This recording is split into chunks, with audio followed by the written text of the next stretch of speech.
Shalom, selamat pagi Bapak Ibu, Saudara dan Saudari. Selamat Natal untuk kita semua. Kita akan mendengarkan warta lisan, warta jemaat Minggu tanggal 31 Desember 2023. Selamat datang dan selamat beribadah kepada seluruh pengunjung kebaktian ini. Marilah kita bersyukur untuk pagi hari yang indah ini dan untuk semua berkat yang telah curahkan kepada kita. Kami juga menyambut dengan sukacita kepada Bapak Ibu, Saudara-saudari yang baru pertama kali mengikuti ibadah di GKI Pamanukan. Jika Bapak Ibu, Saudara-saudari memerlukan informasi tentang Gereja Kristen Indonesia Pamanukan, Bapak Ibu, Saudara-saudari silahkan menghubungi Majelis Jemaat melalui Penatua Jimmy Situmorang.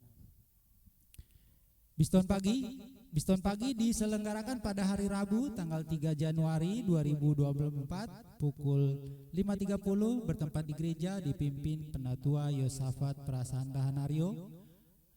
Segenap anggota jemaat dan simpatisan ditunggu kehadirannya. Kebaktian rumah tangga diselenggarakan pada hari Kamis tanggal 4 Januari 2024. Waktunya pukul 19 atau jam 7 malam. Penyelenggara Ibu Nana Liana bertempat di gereja dipimpin Penatua Yosafat Prasandahanario. Liturgosnya Ibu Lambrosi Manulang. Segenap anggota jemaat dan simpatisan diundang hadir dalam kebaktian tersebut. Kebaktian emeritasi pendeta.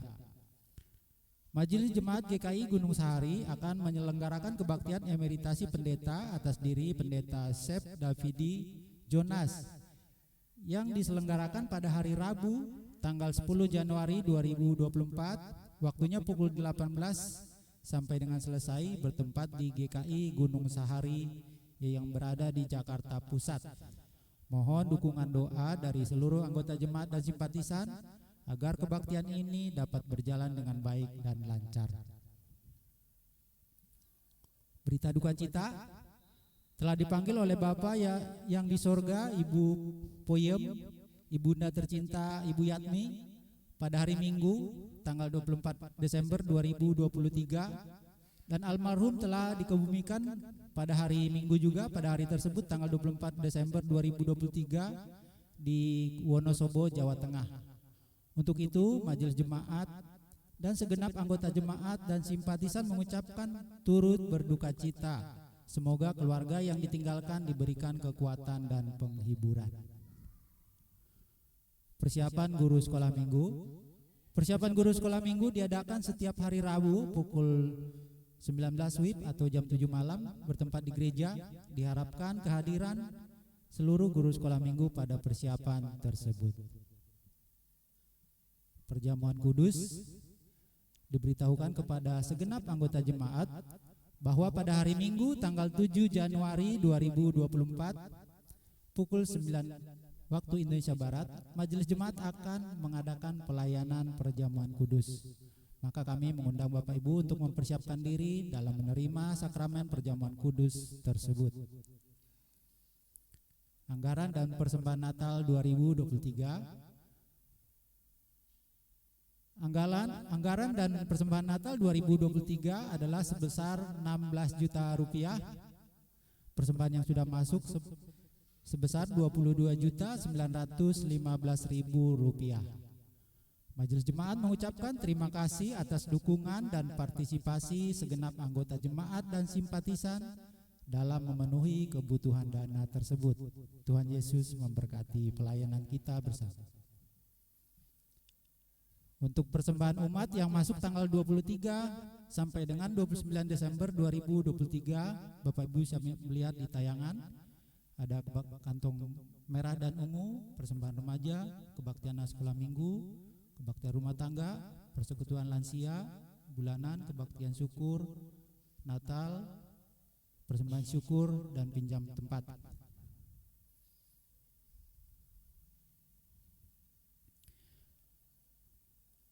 Untuk agenda kebaktian tutup tahun dan tahun baru di GKI Pamanukan, kebaktian akhir tahun akan diselenggarakan pada sore hari atau malam hari ini jam 7 malam. Kebaktian awal tahun diselenggarakan pada hari Senin 1 Januari 2024 pukul 9 pagi. Sekian warta Jemaat hari ini.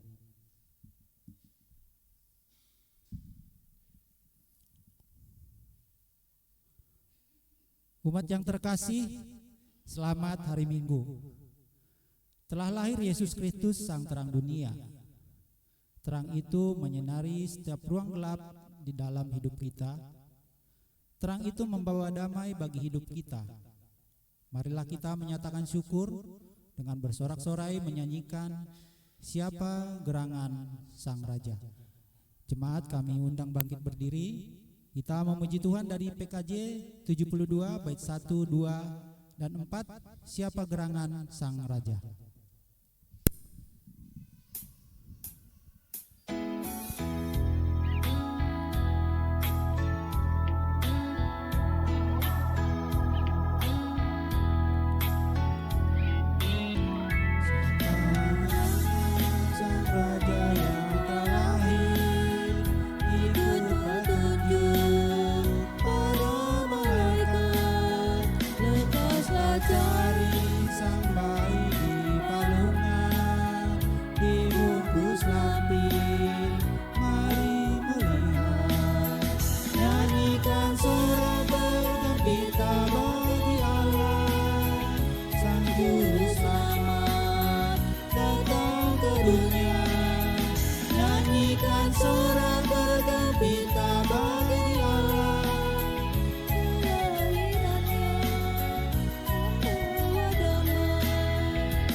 Pertolongan kita adalah di dalam nama Tuhan yang menjadikan langit dan bumi.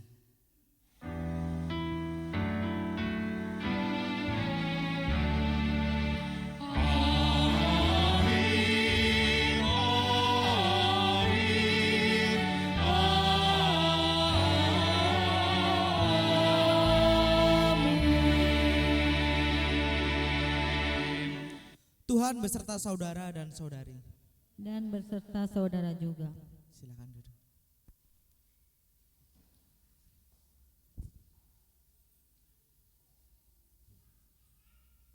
Umat yang terkasih, di dalam keadaan gelap, mata kita memiliki keterbatasan untuk melihat. Demikian juga dengan mata iman kita. Dalam kegelapan dosa manusia memiliki keterbatasan untuk melihat penyertaan Allah. Oleh sebab itu, Ia menghadirkan anaknya yang terang dunia, agar kita mampu melihat terang. Bagaimanakah dengan kehidupan kita selama ini? Sudahkah kita sungguh-sungguh melihat terang itu? Atau justru kita enggan untuk membuka mata dan nyaman berdiam dalam ruang gelap kita?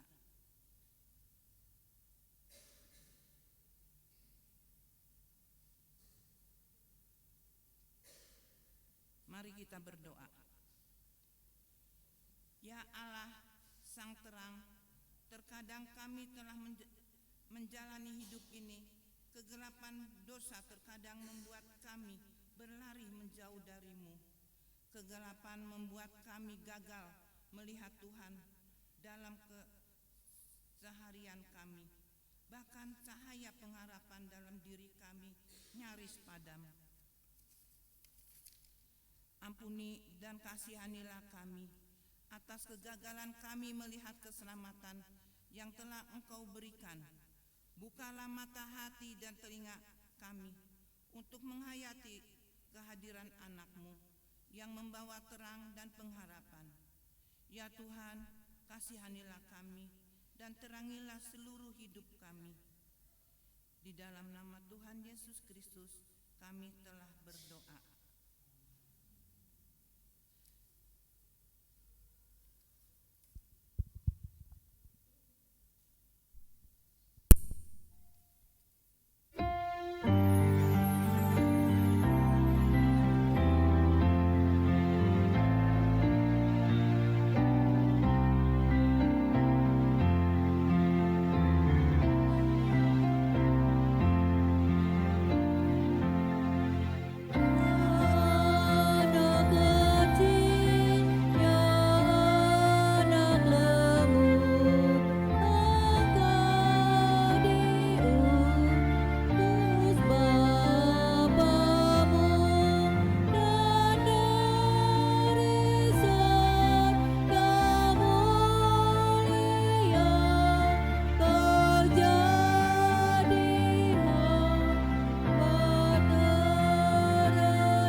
Bagi setiap kita yang telah mengakui dosa di hadapan Allah, dengarkanlah berita anugerah dari 2 Timotius 1 ayat yang 9 dan 10. Dialah yang menyelamatkan kita dan memanggil kita dengan panggilan kudus, bukan berdasarkan perbuatan kita, melainkan berdasarkan maksud dan kasih karunia-Nya sendiri, yang telah dikaruniakan kepada kita dalam Kristus Yesus sebelum permulaan zaman. dan yang sekarang dinyatakan oleh kedatangan Juru Selamat kita Yesus Kristus, yang oleh Injil telah mematahkan kuasa maut dan mendatangkan hidup yang tidak dapat binasa. Di dalam Kristus engkau telah diampuni. Di dalam Kristus engkau telah diampuni. Damai Kristus bagimu. Damai Kristus bagimu juga.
Mari kita berdoa. Tuhan Yesus, anak-anak-Mu hadir pada saat ini untuk memenuhi, menyambut panggilan Tuhan, untuk merayakan kepedulian Tuhan di dalam kelahiran Sang Bayi Kristus. Dan di tengah perayaan ini kami akan membaca dan merenungkan sabda firman Tuhan.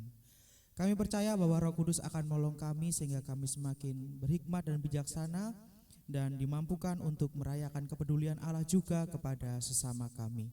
Terima kasih Tuhan, di dalam nama Tuhan Yesus Kristus kami berdoa. Amin.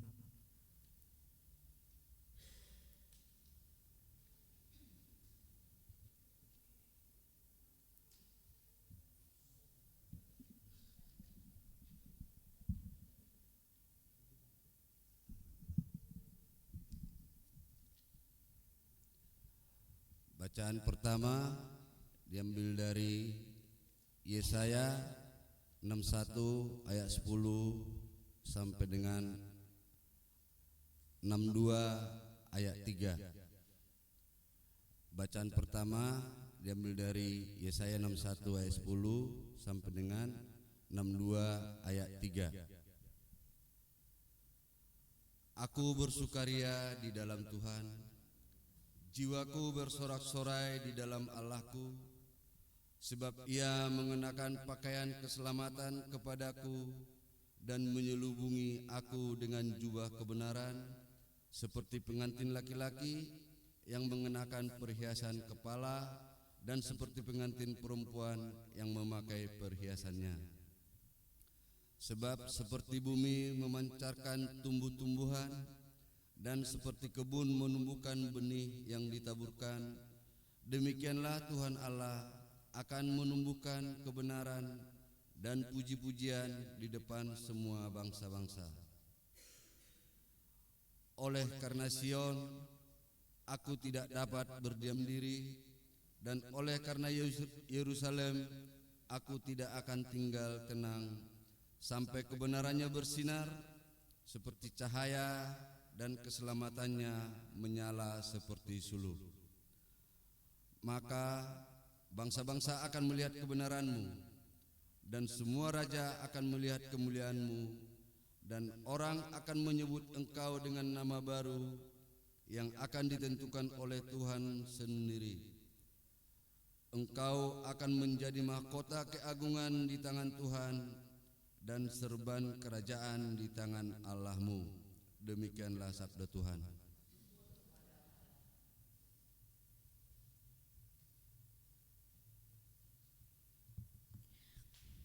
Marilah kita menanggapi bacaan tadi dengan menyanyikan Mazmur 148 secara berbalasan.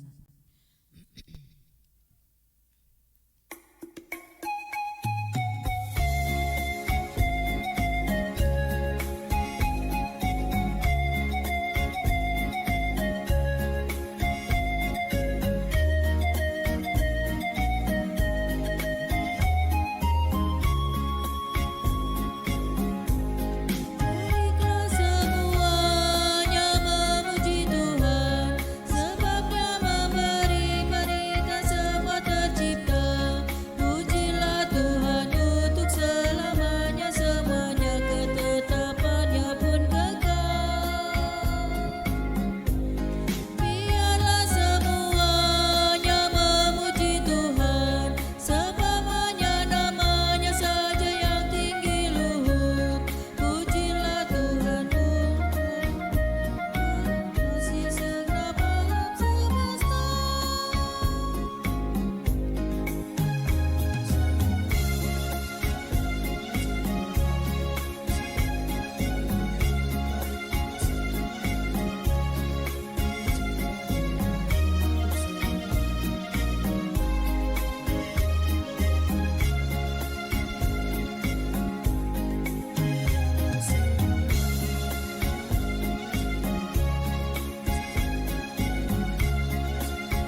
Bacaan kedua diambil dari surat Galatia 4 ayat 4 sampai dengan 7.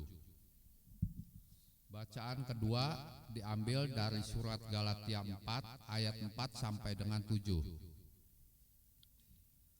Tetapi setelah genap waktunya, maka Allah mengutus anaknya yang lahir dari seorang perempuan dan takluk kepada hukum Taurat. Ia diutus untuk menebus mereka yang takluk kepada hukum Taurat, supaya kita diterima menjadi anak. Dan karena kamu adalah anak, maka Allah telah menyuruh roh anaknya ke dalam hati kita yang berseru, ya Aba, ya Bapa. Jadi kamu bukan lagi hamba, melainkan anak. Jikalau kamu anak, maka kamu juga adalah ahli-ahli waris oleh Allah. Demikianlah sabda Tuhan. Syukur kepada Allah. Injil Tuhan kita Yesus Kristus menurut Lukas 2 ayat 22 sampai 40. Injil menurut Lukas pasal 2 ayat 22 sampai 40.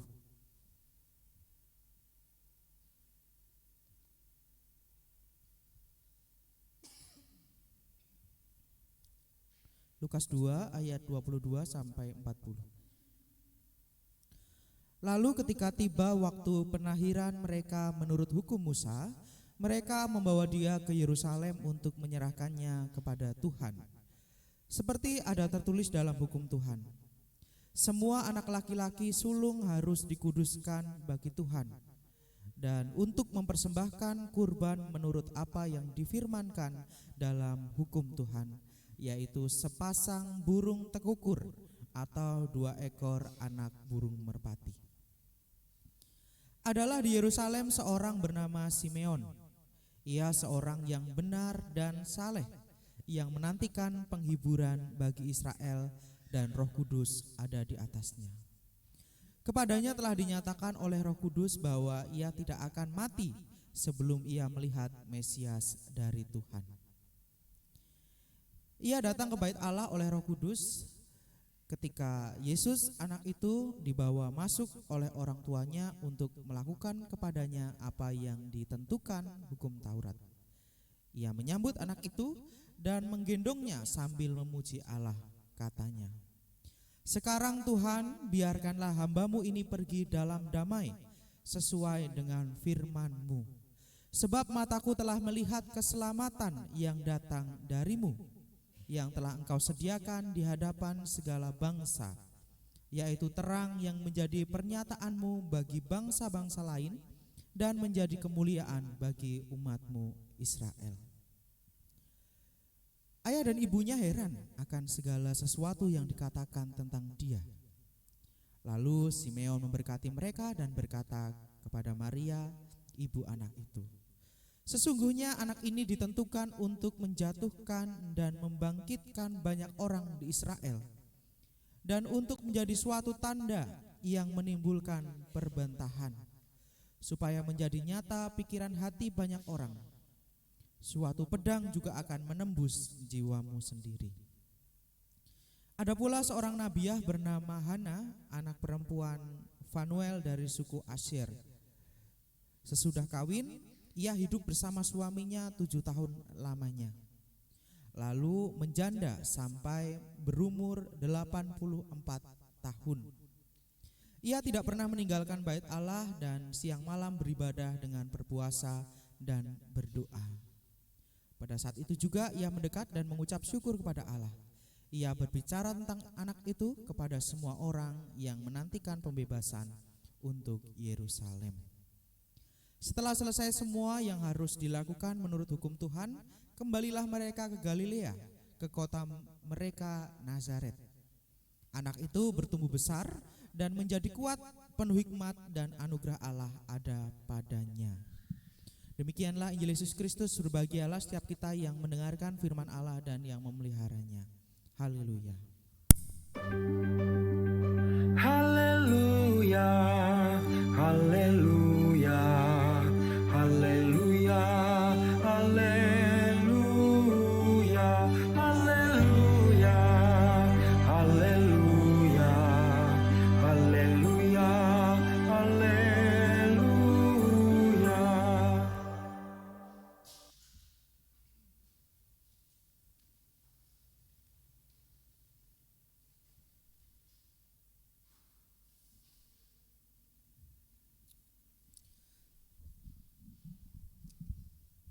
Bapak Ibu yang terkasih di dalam Tuhan, apa perasaan saudara ketika ada yang menggenapi janjinya kepada saudara? Ya. Apa perasaan saudara ketika ada yang menggenapi janjinya kepada saudara? Senang, bahagia, ya. Kenapa nggak dari dulu? Kenapa baru sekarang? Ya. Apalagi kalau yang dinantikan itu sudah lama, ya, sudah ditunggu lama dan tiba-tiba dia mengabulkan atau menggenapi janjinya. Saya rasa perasaannya senang sekali, bahkan kalau mau dikatakan lebih senang, ya, tidak bisa diungkapkan dengan kata-kata, ya. Yang dinantikan itu sudah datang, ya. Serupa tapi tak sama, perasaan itulah yang juga dirasakan oleh Simeon di dalam bacaan kita pada hari ini. Sejak dulu Simeon sudah menantikan janji Allah akan kehadiran Sang Penyelamat, Mesias, ya. Tentu bukan hanya Simeon yang menantikan janji itu. Banyak orang Yahudi pada umumnya pada saat itu juga menantikan kapan janji Allah ini, kedatangan Mesias ini akan digenapi. Setelah sekian lama Simeon menanti, pucuk dicinta, ulangi. Pucuk dicinta, ulam pun tiba. Apa artinya?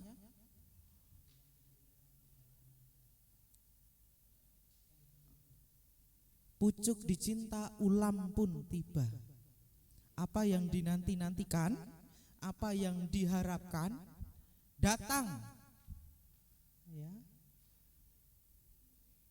Kapan? Ketika Yusuf dan Maria istrinya membawa Yesus ke bait Allah untuk diserahkan kepada Tuhan sesuai dengan tradisi Yahudi turun temurun, ya.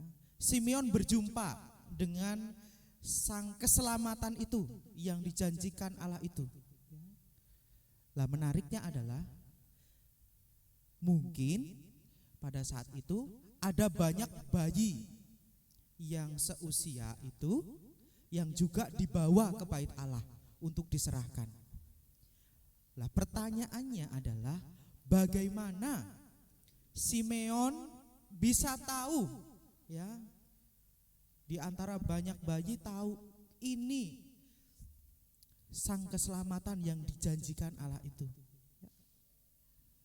Kalau kita membaca pada ayat 25 sampai 26 dikatakan Roh Kudus ada di atasnya dan kepadanya telah dinyatakan oleh Roh Kudus bahwa ia tidak akan mati sebelum ia melihat Mesias atau yang diurapi, yang dikehendaki Allah. Ada Roh Kudus di atasnya. Jadi ketika saudara bertanya bagaimana cara Roh Kudus ngasih tahu? Tidak dijelaskan di dalam bacaan kita hari ini. Tentu ada banyak cara yang bisa dipakai. Tetapi kalau kita melihat, ya, dari kehidupan seorang Simeon ini kita bisa tahu, ya, mengapa ia bisa tahu Yesus adalah sang keselamatan itu sendiri. Dikatakan Simeon adalah seorang yang hidup yang benar dan saleh, ya. Hidup benar dan saleh. Hidup benar berarti bahwa Simeon itu taat dengan aturan yang disepakati bersama, ya, baik di masyarakat ataupun di dalam bait Allah. Dan hidup yang benar berarti ketika Simeon ini hidup menjalankan ibadah dengan sungguh-sungguh. Jadi ketika Simeon ini hidup dengan benar dan saleh, ya, pikiran dan hatinya menjadi jernih, ya, menjadi bersih, ya. Mata imannya dapat melihat dengan jelas, ya, bahwa Yesuslah sang juru selamat, ya. Ya sama aja, ya. Kalau pikiran, perasaan itu sumpek, ya, melihat segala sesuatu ya jadi sumpek. Betul? Kalau lagi nggak ada duit, ya semua aja bisa. Anak biasanya minta cuma 5.000 aja gitu misalnya, biasanya dikasih. Kalau lagi sumpek ya minta duit terus, padahal baru sekali sehari itu. Jadi bahwa pikiran, perasaan itu mempengaruhi bagaimana seorang bersikap. Dan Simeon ini dengan gaya hidupnya itu pikiran dan hatinya bersih, ya.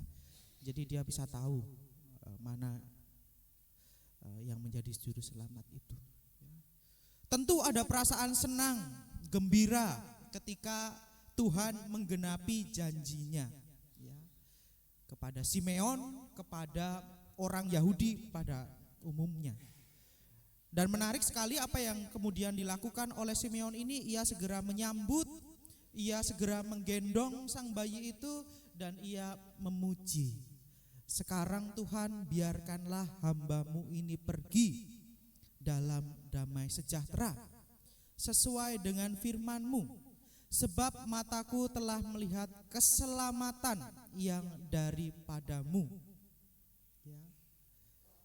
Siapa itu keselamatan?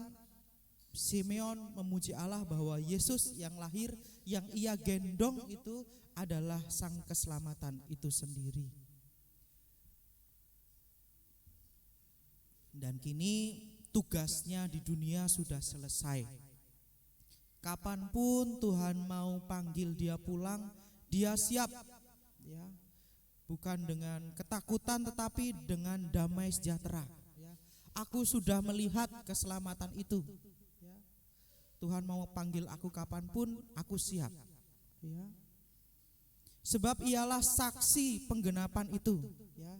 Ia akan menjadi saksi bahwa sang Mesias itu akan membawa pengharapan baru, bukan hanya bagi orang Israel tetapi bagi banyak orang, seluruh bangsa-bangsa, ya.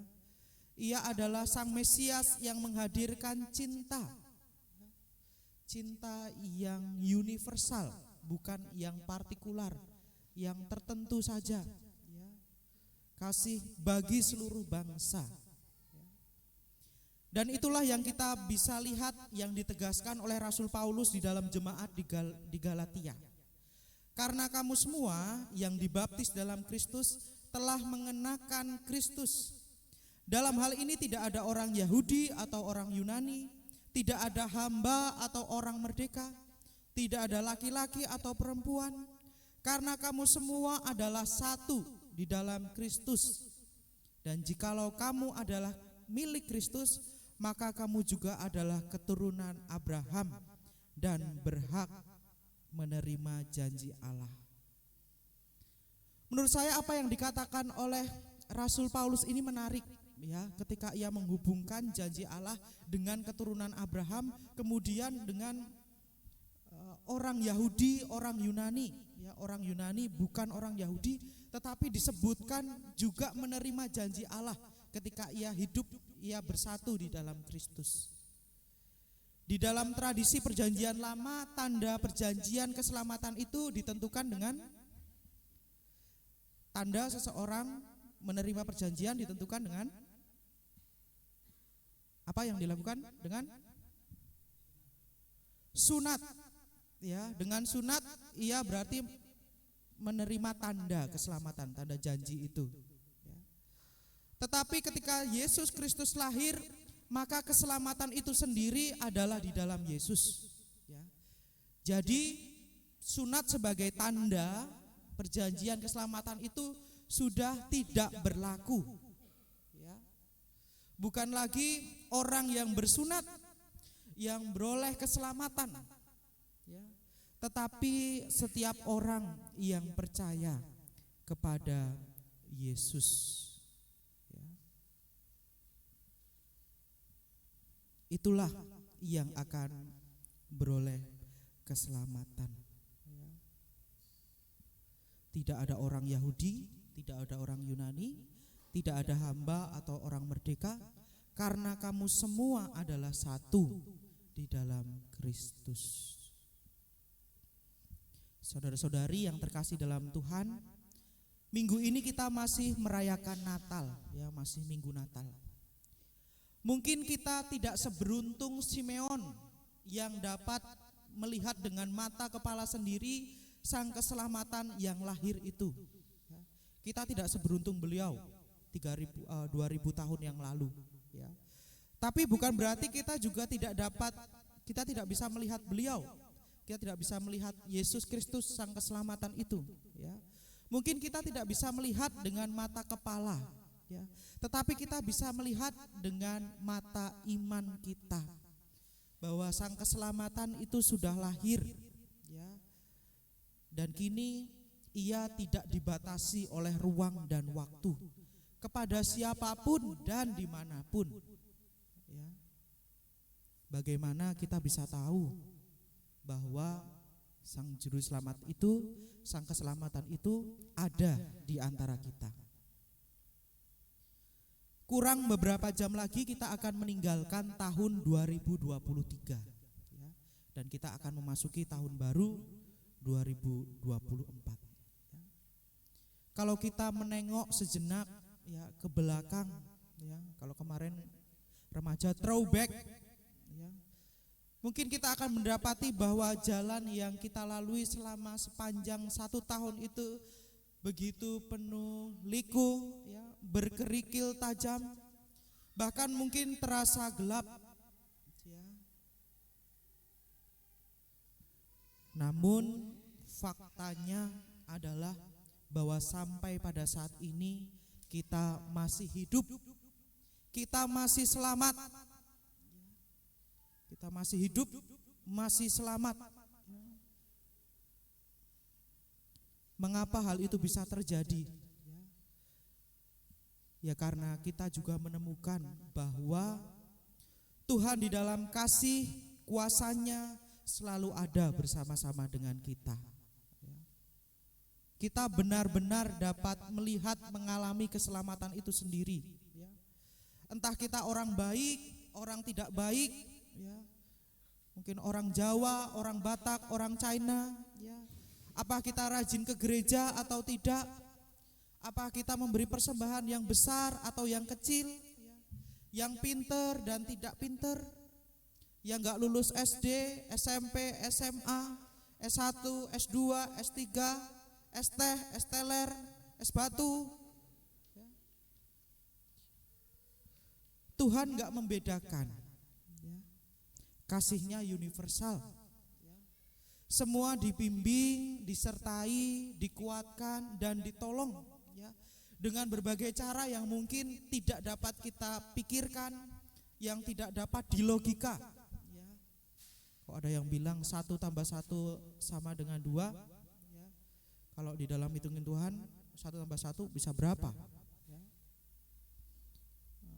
Atau enggak, kalau 2 tambah 2 sama dengan 4, ya, hasilnya 4, tapi gimana caranya biar bisa jadi 4, ya. Apakah 2 kali 2 atau 1 kali 4, yang penting hasilnya 4, ya. Caranya bermacam-macam, ya. Itulah bagaimana cara Tuhan, ya, menyatakan keselamatan bagi kita. Oleh karena itu, ketika kita sudah beroleh, kita sudah melihat, mengalami keselamatan yang dari Tuhan, maka apa respon kita sebagai rasa ungkapan syukur kita? Tentu ada banyak cara, tetapi yang mungkin bisa kita lakukan, mari kita hidup seperti Simeon. Hidup yang benar dan saleh. Benar berarti kita bersedia berkomitmen untuk mengikuti aturan-aturan yang sudah kita sepakati, baik di dalam gereja ataupun di masyarakat. Hidup dengan saleh berarti ketika kita mau bersungguh-sungguh, ya, beribadah, ya, tentu bukan hanya di gereja tetapi juga di masyarakat, ya. Bukan sebuah formalitas atau rutinitas saja, ya, tetapi sungguh-sungguh, ya. Ke gereja sungguh-sungguh, memberi persembahan sungguh-sungguh, melayani sebagai aktivis sungguh-sungguh, dan membantu orang lain dengan sungguh-sungguh. Tentu bukan karena ada udang di balik batu, ya, tetapi karena kita sudah melihat, mengalami karya keselamatan di dalam kehidupan kita. Selamat merayakan perjalanan hidup menyambut tahun baru 2024 dengan hidup benar dan saleh. Dan mungkin bukan hanya tahun 2024 saja, tetapi sampai kita sudah tidak berdaya lagi dan kita mengatakan, sekarang Tuhan, biarkanlah hamba-Mu ini pergi dengan damai sejahtera sesuai dengan firman-Mu. Sebab mataku telah melihat keselamatan, telah melihat kebaikan Tuhan di dalam kehidupanku. Tuhan memberkati. Amin.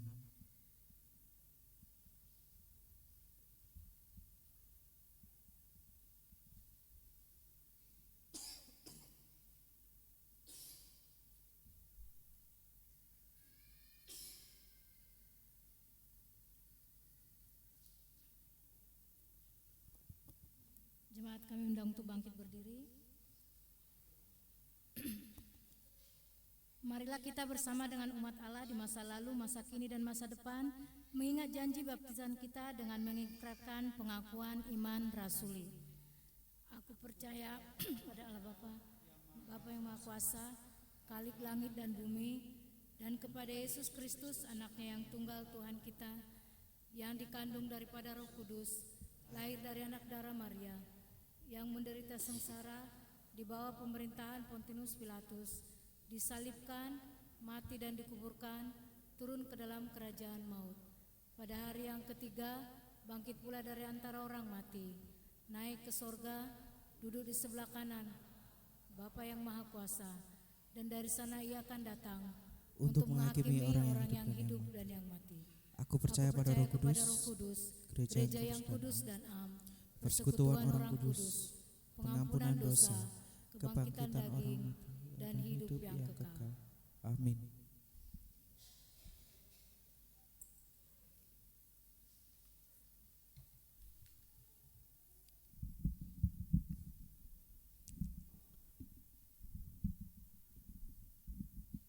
Umat Tuhan, pada hari Minggu tanggal 7 Januari 2024 jam 9 pagi kita akan merayakan perjamuan kudus. Untuk menyambut dan ikut serta dalam perayaan itu, marilah kita mempersiapkan diri secara bersama-sama. Pada perjamuan malam terakhir, Kristus menghendaki kita merayakan perjamuan kudus untuk mengenangnya.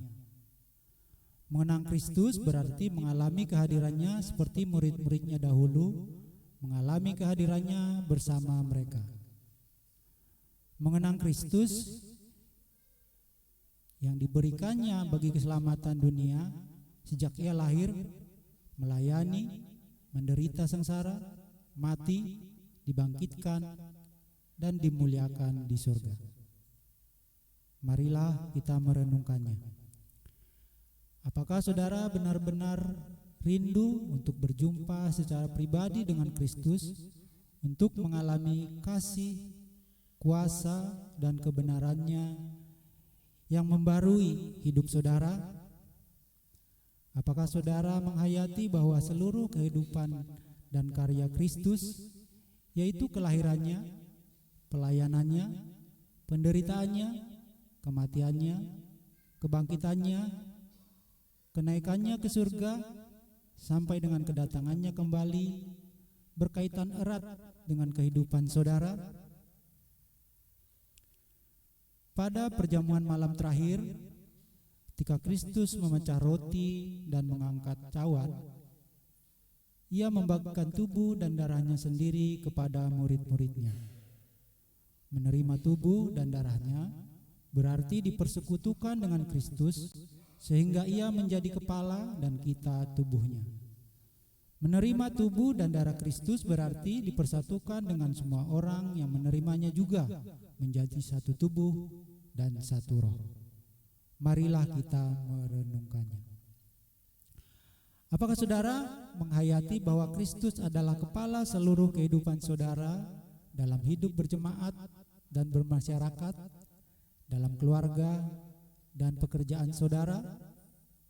Apakah saudara menghayati bahwa saudara adalah anggota tubuh Kristus yang saling mengasihi seorang terhadap yang lain?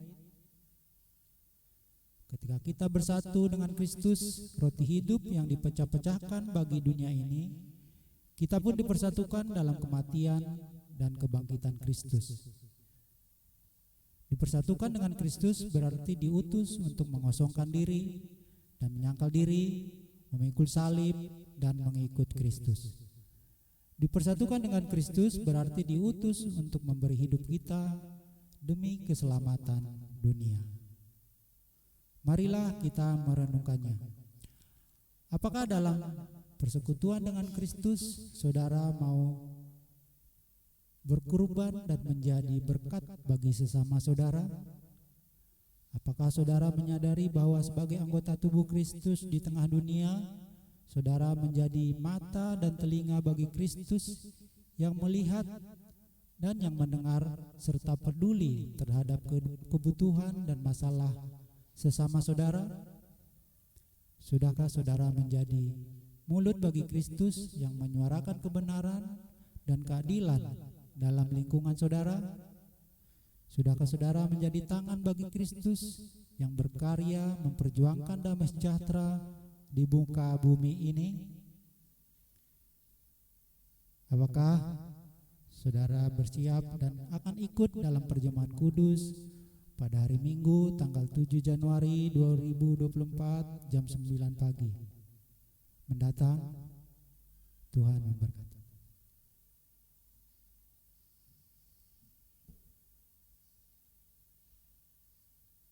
Mari kita bersama-sama menaikkan doa syafaat kita.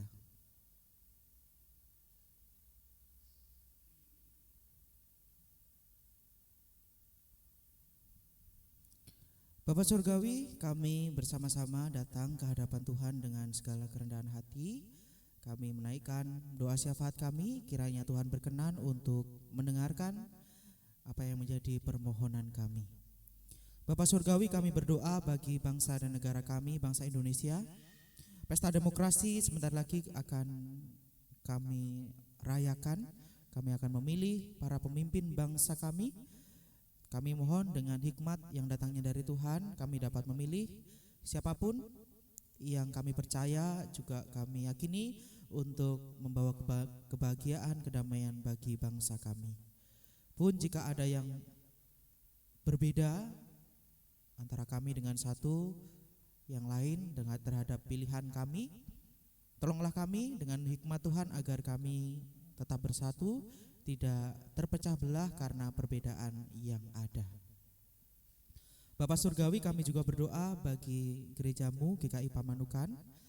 Kami bersyukur untuk segala pemeliharaan Tuhan di dalam setiap program kesaksian, pelayanan dan juga persekutuan di gereja ini. Kami mohon Tuhan yang terus mempersatukan kami semua, berkati kami semuanya, sehingga melalui gereja ini kami dapat saling menopang, kami dapat bersekutu, kami dapat saling menguatkan satu dengan yang lain, berjalan bersama dengan kasih Tuhan. Kami juga berdoa bagi setiap program rencana yang sudah disusun, khususnya untuk perjamuan kudus yang akan kami rayakan bulan depan. Tuhan yang menyiapkan hati, pikiran dan kami semua, sehingga pada tanggal 7 nanti kami dapat merayakan perjamuan kudus ini dengan penuh sukacita. Kami juga berdoa bagi saudara kami yang saat ini sedang sakit dan juga menjalani proses pemulihan. Tuhan juga yang terus memberkati, Tuhan yang menguatkan imannya, sehingga di tengah segala rasa sakit atau rasa khawatir mereka tetap memiliki pengharapan yang besar akan kasih Tuhan yang memelihara mereka. Kami juga berdoa bagi pribadi demi pribadi, keluarga demi keluarga yang Tuhan hadirkan bagi kami di tengah segala pergumulan yang ada, baik relasi di dalam keluarga, orang tua dan anak, segala usaha pekerjaan kami ataupun juga segala pergumulan kami, studi atau saat ini sedang mencari pekerjaan, mencari pasangan hidup. Tuhan sendirilah juga yang menuntun kami dengan hikmat dan kebijaksanaan, agar siapapun dan apapun yang kami terima itu semua boleh membawa kebaikan bagi kehidupan kami. Inilah doa syafaat kami Tuhan yang kami minta di dalam nama Tuhan Yesus Kristus yang telah mengajar kami berdoa. Bapa kami yang di surga, dikuduskanlah namamu, datanglah kerajaanmu, jadilah kehendakmu di bumi seperti di surga. Berikanlah kami pada hari ini makanan kami yang secukupnya. Ampunilah kami akan kesalahan kami, seperti kami juga mengampuni orang yang bersalah kepada kami. Dan janganlah membawa kami ke dalam pencobaan, tapi lepaskanlah kami dari yang jahat. Karena Engkaulah yang punya kerajaan dan kuasa dan kemuliaan sampai selama-lamanya. Amin.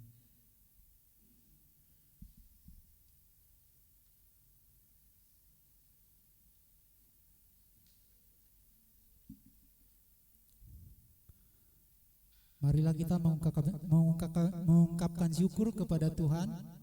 Mazmur 54 ayat 8 menyatakan, dengan rela hati aku akan mempersembahkan korban kepadamu. Bersyukur sebab nama-Mu baik, ya Tuhan. Sambil kantong persembahan diedarkan, kita memuji Tuhan dari Kidung Jemaat 127 bait 1, 3, dan 4. Kandang domba itu rumahnya.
Mari kita berdoa.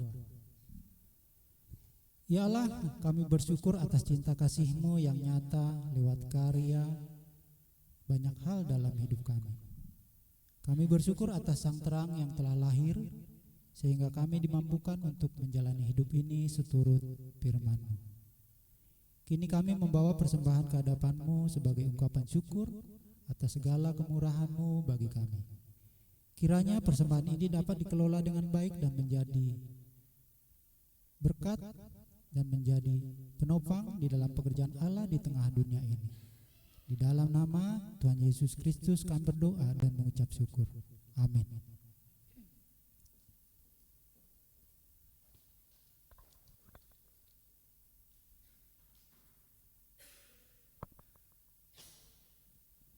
Umat yang terkasih, kita telah melihat sang terang keselamatan yang memandu mata iman kita. Oleh sebab itu, marilah kita melanjutkan kehidupan dengan penuh syukur bersama Sang Juru Selamat.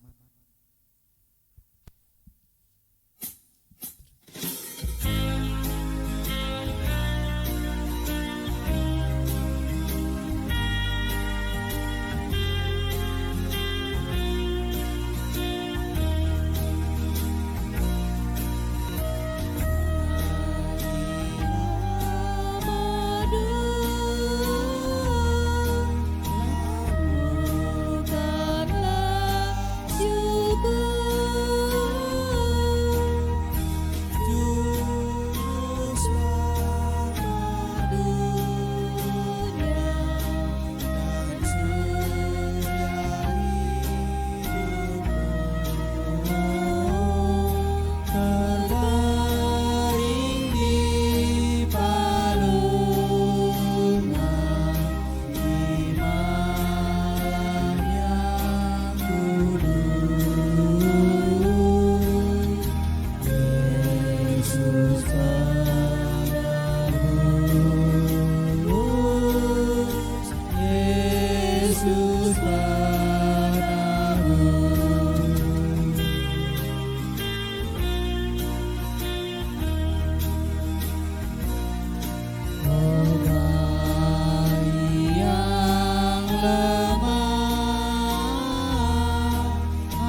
Arahkanlah hatimu kepada Tuhan.